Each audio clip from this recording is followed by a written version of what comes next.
All right, getting ready to get it together here just momentarily. I forgot to do this little doohickey right here.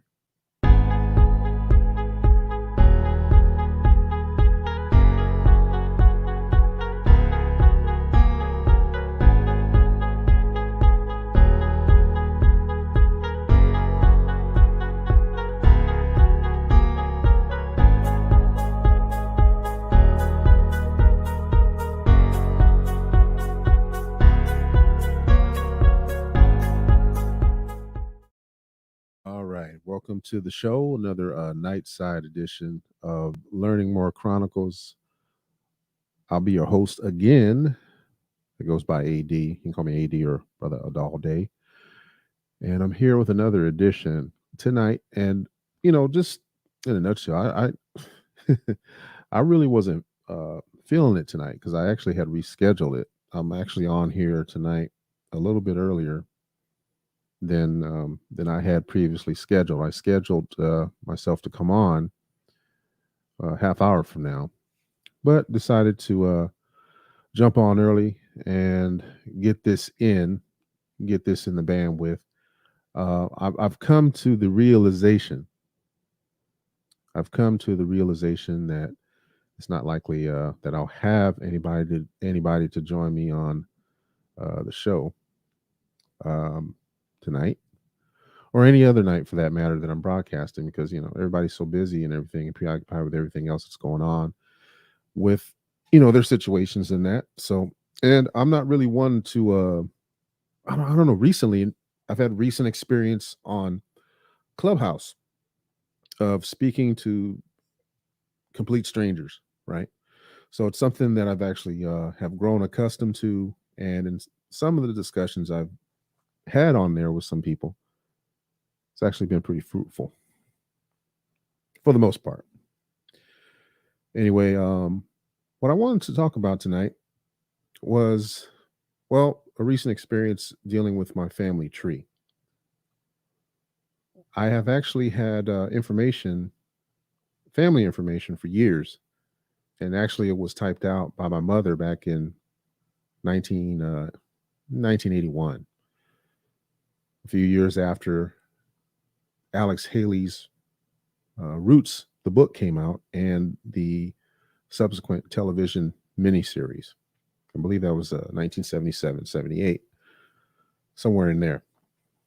So a couple years after that, my mother had actually typed up what she knew from the information that she was able to obtain at the time based on vital records that, by the way, are public, available to the public. Vital records are available, such as voter information, voter registration information, um, what is it? Birth certificate information, marriage certificate information, and death information. All that stuff is available, or can be made available to the general public, and it's stored and archived and all that stuff. See, that's what particularly held me up. And I titled this episode today, "It's Supposed to Be a Hobby," because it actually started out to be a hobby for me a number of years ago, around 20 years ago.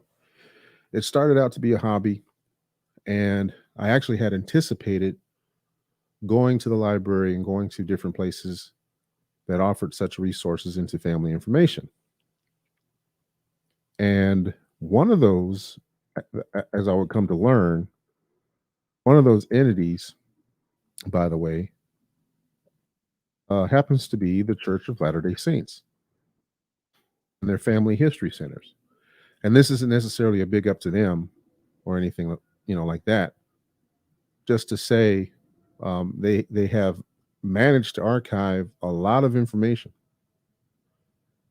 and I've been able to, utilize some of those resources before the advent of consumer-based archival agencies or businesses that are set up to trace genealogy with the advent of the computer age. But before I get into specifics of it, though, um, it's actually imperative, in my view, to know more fully who it is you are, know where you stand in the tree, and know where you stand in society, if you know what I mean. It just seems to make logical sense, not for, I don't know, not for really any, because my idea wasn't really to look for anything tangible, right? It was to see and find out the story of my ancestors. There's not a day that goes by that I don't think about my position in society relative to my ethnicity, my ancestral background, and my nationality, which I hadn't come to realize was actually a thing until, well, probably about 10 years ago, 10, 15 years ago. I had some idea that nationality really mattered. And there was something inside that always told me that there was more than just being a color. That color really didn't have any substance with it. But, if you are into this type of thing, I would highly suggest that if you're not into it, rather, I would highly suggest that you get into it, because you'll learn a lot about yourself and, you know, learn about more about your ancestors and everything. And I think that's cool. Bolster your immune system, help alleviate stress. Take in those minerals and vitamins that you really need. Nutrients like vitamin B, omega fatty acids 3, 6, and 9, and many more nutrients. More Beauty now offers hemp seed oil. We all know that health is wealth. We must do all we can to maintain it. More Beauty offers 100% hemp seed oil, a natural option. Hemp seed oil, available from More Beauty. Order yours today from the embassyofthemoors.org. theembassyofthemoors.org. And you full well know I got to give them a shout out every episode that I do here on the broadcast here tonight. Today, whenever I do a broadcast, I got to give those fine folks at More Beauty Products. I got to give them a shout out. They got more stuff coming out soon, more products coming out soon in the form of a body wash and a shampoo. You heard it here first, second, and third, and always. So just letting you know. And I got to take care of this little bit of housekeeping as well. Just got to give a shout out and thanks to those of you that managed to catch up to this at some point. Uh, should I get an audience, watching this now? If you have your notifications set, if you happen to have your notifications set, you catch this.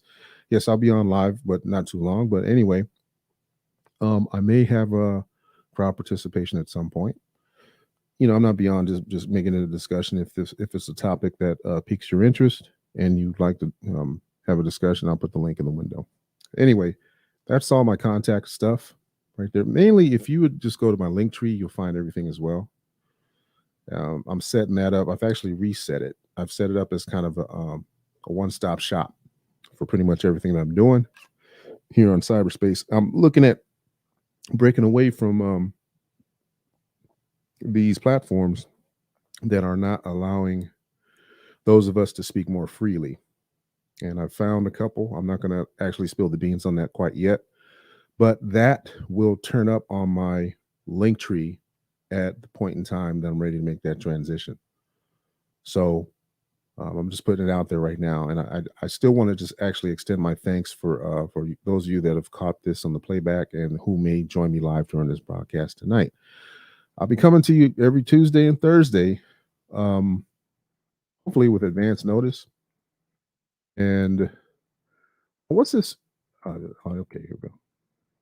But yeah, Tuesdays and Thursdays. I'm going back and forth between day shift and night shift. I have to see how things work. So far, it looks like I may do a daytime show on Thursday, but we'll see how things play out. Just a reminder that this month is happens to be still Domestic Violence Awareness Month, and I was going to type it in because I actually had seen a notification on my phone that Flavor Flav had I guess ran into a domestic violence dispute tonight. Today, that makes the second. Yeah, Flavor Flav arrested for domestic battery in Las Vegas weeks before making a year of sobriety. So, yeah, let me see. I'm opening up the story right now. I didn't mean to deviate, but I'm just reminding people what month this is. That being um, Domestic Violence Awareness Month. According to MSN, the story that was posted 7 hours ago, Flavor Flav was arrested earlier this month after a domestic violence dispute in Las Vegas. On October 5th, the 62-year-old rapper born William Drayton Jr. was arrested by the Henderson Police Department on a misdemeanor domestic battery charge regarding a dispute the night before, according to the Henderson PD and People magazine.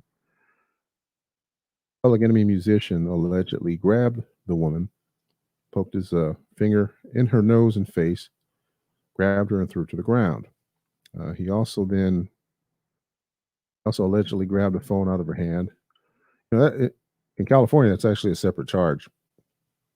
When you grab during the course of a domestic violence situation, you grab the phone and damage it, that's an enhancement. Anyway, he also allegedly grabbed the phone out of her hand, according to the attorney.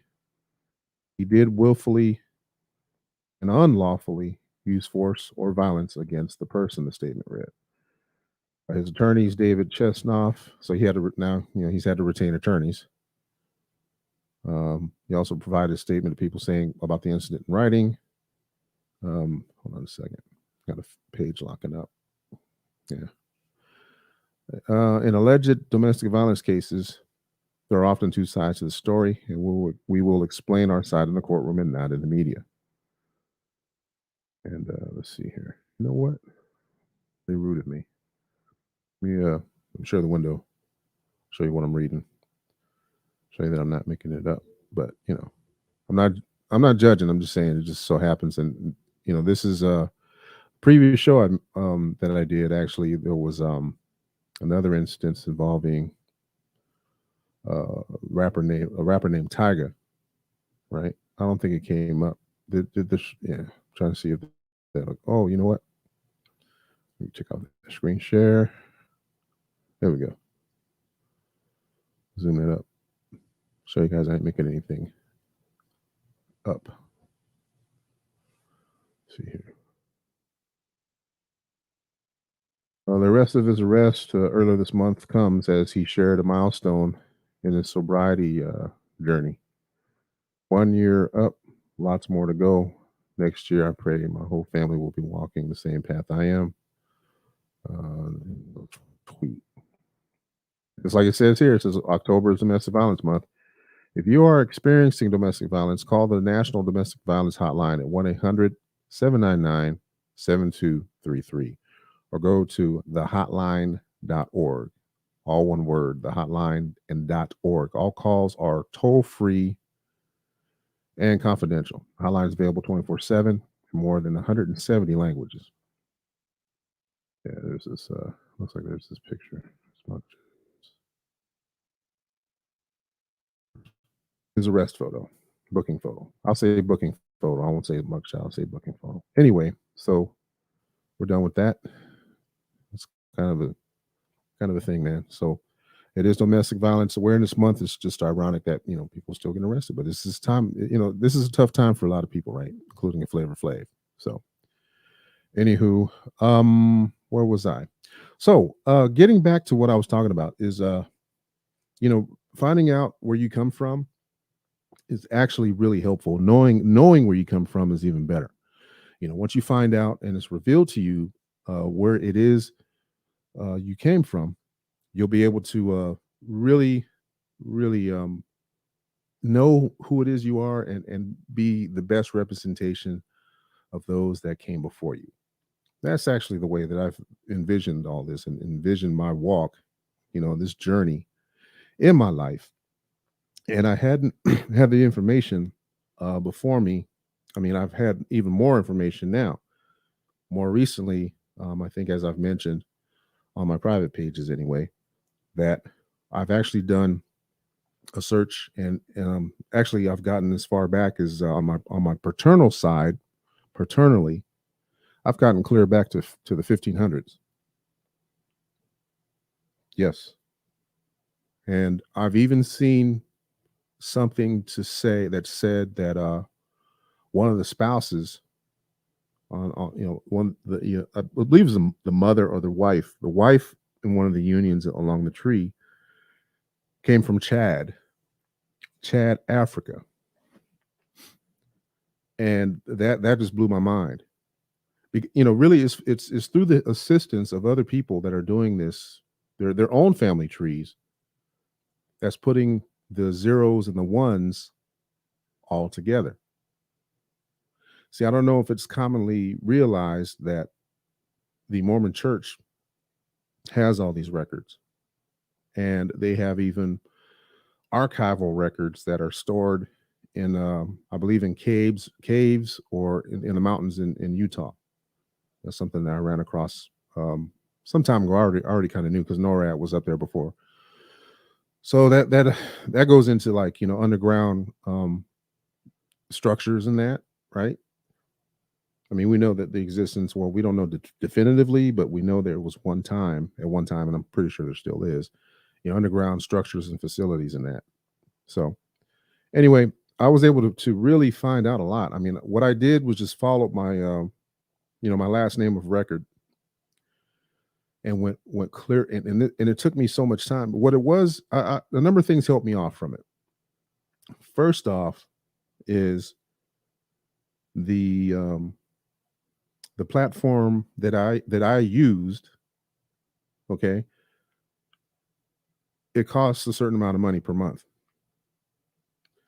Therefore, that's another bill, right? Every single month. But see, what I did is what's cool about it is you could actually do it for a while, and then your account won't necessarily get canceled. Your access will be diminished. You won't be able to access as many records as you would if your account was paid up, right? So I had actually held off for a while for a number of reasons. That was one of the reasons, is that I didn't necessarily want to generate another bill. Another reason was because my mother had some real hesitancy about me getting the information, the means in which of getting the information, because my mother's pretty much strictly analog, right? as is anybody that's baby boomer in the baby boomer era. But then, my mother's really not that much older than I am. She was a teenage mother, right? So when I had discussed it, that I had actually had an account, and I had this particular account for quite a while. I have this account, man. I mean, even before that, I actually started this account that I have. There was a let me see if we change this here. There was a television presentation, a documentary about tracing your heritage and history, and this was even before ancestry went full swing. This is before, you know, I mean, I know ancestry was, ancestry searches and genealogy was a big thing with a lot of people, right? But this is before a lot of your companies um, got underway and, took root, such as 23andMe, Ancestry.com, Ancestry DNA, and others. And this, to be honest, to tell you right now with full clarity, this is not, I'm not putting out saying which one's better. I'm not even saying which one I actually used, because really it's a matter of choice. It's a matter of it being your own decision and you deciding to do it for yourself, right? Which is what I've had to come to terms with. This is something that I needed to do not only for me in my quest of learning about self, right? But this is something that I feel that I owed to those generations unborn, those that are going to be my descendants. See, I read actually I was listening to, but I was listening to the audio version of Chancellor Williams' book. Um, I'm gonna screw up the title. Let me get it right quick. I think I mentioned this in the previous episode as well. I want to say Chancellor L. Williams. The Destruction of Black Civilization by Dr. Chancellor Williams. Okay, and he was an American sociologist, by the way, from let's see, December 1893 to December 1922. He was an African American sociologist, historian, and writer. He is noted for his work on African civilizations prior to encounters with Europeans. His major work is The Destruction of Black Civilization. Williams remains a key figure in the Afrocentrist discourse. He asserted that ancient Egypt was predominantly a black civilization, citing archaeological evidence such as the portrait statues of Khafre. So, yeah, definitely. And I actually have his audiobook, and I was listening to it today, and a couple of chapters really sprung up about the importance of knowing your history, the importance of knowing your family, and the importance of knowing who it is you are. I'm not saying, the reunions and the barbecues and stuff like that, that's separate good social activity, right? But just the archival information is enough to really reinforce and bolster who it is you are and help guide you to an approach that's more constructive in your life to be the best person that you can be, right? Not to say that you're trying to measure up to anything, but it's a matter of boosting your esteem and knowing your place in society, that you are not downtrodden, even that you're actually in the position and actually should advocate your position of being most divine. So what I was getting to was, as a matter of fact, tonight's presentation isn't necessarily for me. It's not necessarily for people that I know in this contemporary space right now. This goes out to, future generations. This goes out to my children's children and their children. And this goes out to those yet unborn that will be my descendants along this tree of life. So invariably, this could be hopefully a gift to them, as I'm using this space in a sense that's more constructive instead of divisive, instead of getting into arguments, getting into discord as opposed to discourse. This is healthy. It's a good thing to do, I think. And I think this is one of those times I could probably even pat myself on the back, because I'm using this medium for that reason. So let me get back to what I was saying though. A number of years ago, there was a documentary that I caught on National. I don't think it was on Nat Geo, but and people would have contention about Nat Geo and different organizations that do this type of thing. Okay, that's fine. But people would say that you're going to be tracked now forever. And I understand that too. We're all in the matrix. We're all in the grid, right? I mean, I'm on the grid right now. I have an IP number because I'm on the internet. Even with the VPN and stuff like that, there's ways around all that stuff, right? But that's the type of thinking that really kept me away from doing this. I need to type up this name of this foundation because they were the ones that, let me see, how these foundations are, some of them anyway, especially Rockefellers and that, right? So yeah, it's another public education. Let me see. No, it's different. I typed the wrong one.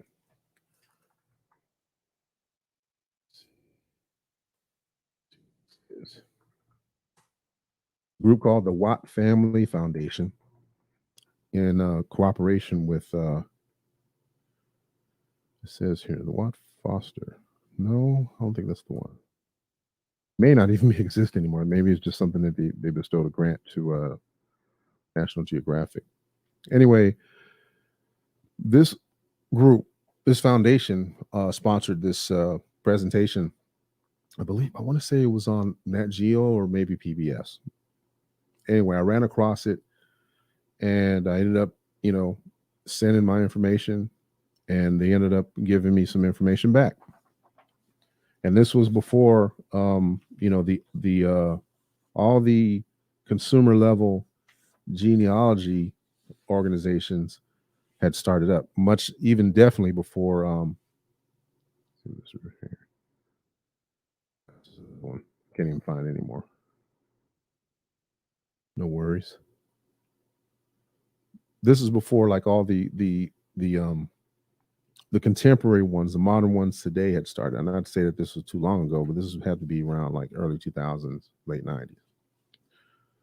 And I ended up getting something back from them, and it actually put me in a specific, very specific category, which is actually kind of cool. And I actually pulled it up. I pulled up a wiki on it, and the group is actually called the haplogroup EM or E-M96. According to wiki, is a human Y chromosome DNA haplogroup.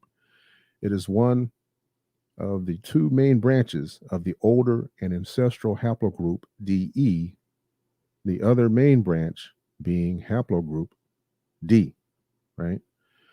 The E-M96 clade is divided into two main subclades. Let's see here. A clade is known as a monophyletic group or natural group. Is a group of organisms that are monophyletic, that is, composed of a common ancestor and all its lineal descendants on a phylogenetic tree. Rather than the English term, the equivalent Latin term cladus is hold on, I need to open this other page right here. Yeah, I lost where I read it. Because okay. The green subgroup is not a clade, it is a paraphyletic group because it excludes the blue branch. Okay, I'm not gonna get into all that. You can look up clade if you want to, in this ancient Greek it says. So let me go back to my point though. The point that I was trying to really specify was the haplogroup that I actually came from, according to these results that I have, which was before these other organizations started up. So Basically, here it says it goes into the origins of. Let me see. Make sure.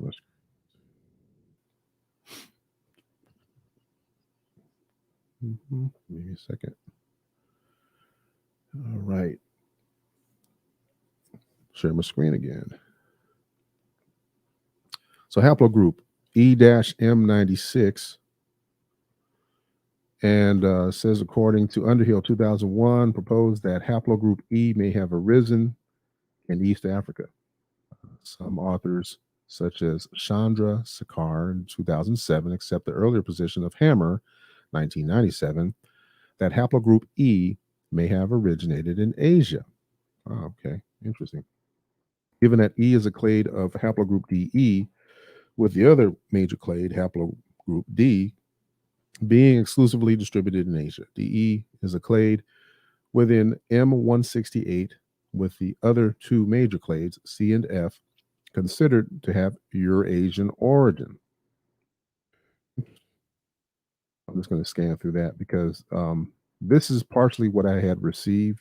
Well, the information is consistent. That's on on Wikipedia is kind of consistent with the printout that I got. See, skimming down here, it says M-M96, which is a paragroup. E-M96 refers to lineages belonging to the E clade, but which cannot be classified into any known branch.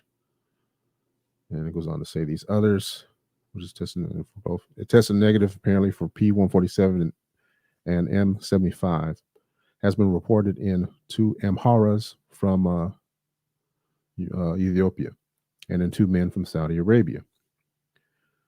And in a single Bantu speaking male from South Africa. So it says, okay, so two Amharas from Ethiopia, two men from Saudi, and a single Bantu speaking male from South Africa. Interesting. Okay. And these other groups here has been observed among Pygmies and Bantu from Cameroon and Gabon. It has been found in several Lebanese and Burkina Faso and Phoebe man from Niger.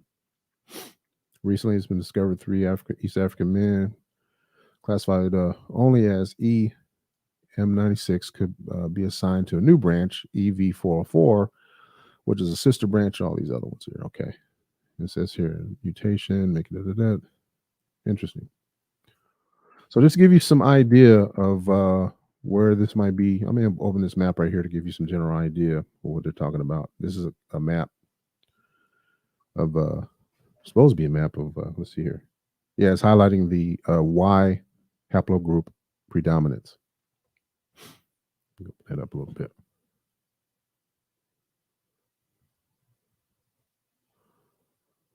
All right.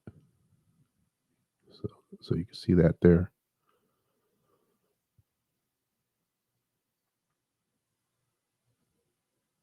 Okay. Switch to another one. Switch to another window. No, that's not a good map. I was going to show another map. Let's see here. Yeah, I'll come back to that in just a second, but I want to switch this out real quick. Let y'all know what I'm talking about. My subject of the night, family tree and you, more or less. It's supposed to be a hobby, but this stuff is really it's really intricate, but it's really interesting, you know, not only because it has to do with me, but it's just interesting, you know, because I'm knowing more and more as I go along. And like I've mentioned earlier, this really,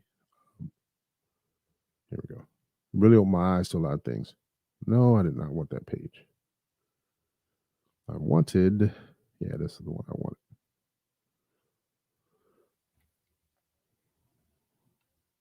I'm probably going to wrap it up here pretty soon. I'm not going to be, I didn't even expect to be on an hour. My goodness, an hour's gone. Burning up the clock. All right, so basically this just shows the migration pattern. Um, yeah, that shows a migration pattern. You see the E M96 right there. That's pretty much the directions in which I would wind up migrating, or my ancestry would apparently. So that's how that worked out, I guess. But what I'm going to do is I'm actually going to do a part 2 to this. and come back to it. And I don't know, I might do it tomorrow, might do it the next day. Thursday is my next day. I'm going to probably do this, but I want to go ahead and wrap things up right now because I'm getting a little bit of interference. Let me see, what's this going on here? That ain't a big thing. Get back to my other screen.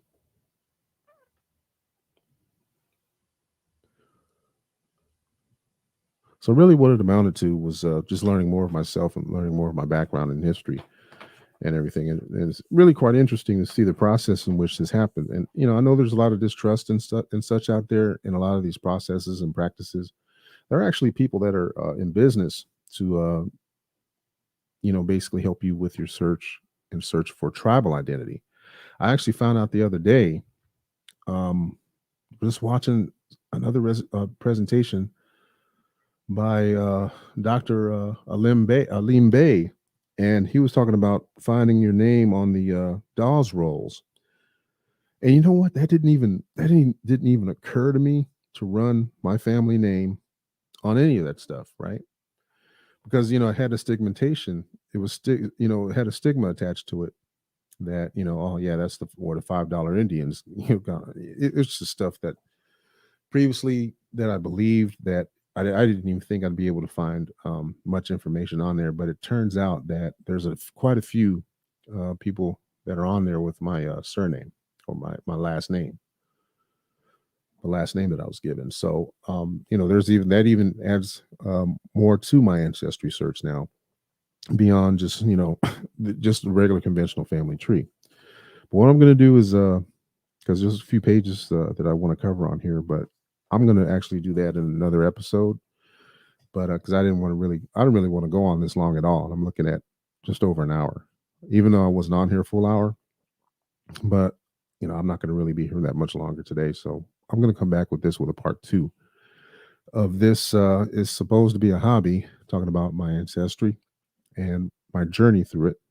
So I'll catch y'all next time. I'm going to go ahead and wrap this up for the night because it's time to go to bed. Doing these late night shows, I don't know how many I'm going to be doing of these, but hey, I got to keep on trucking. So y'all be well, and we'll see. We'll talk to y'all next time, sooner than later, like I always say. Peace.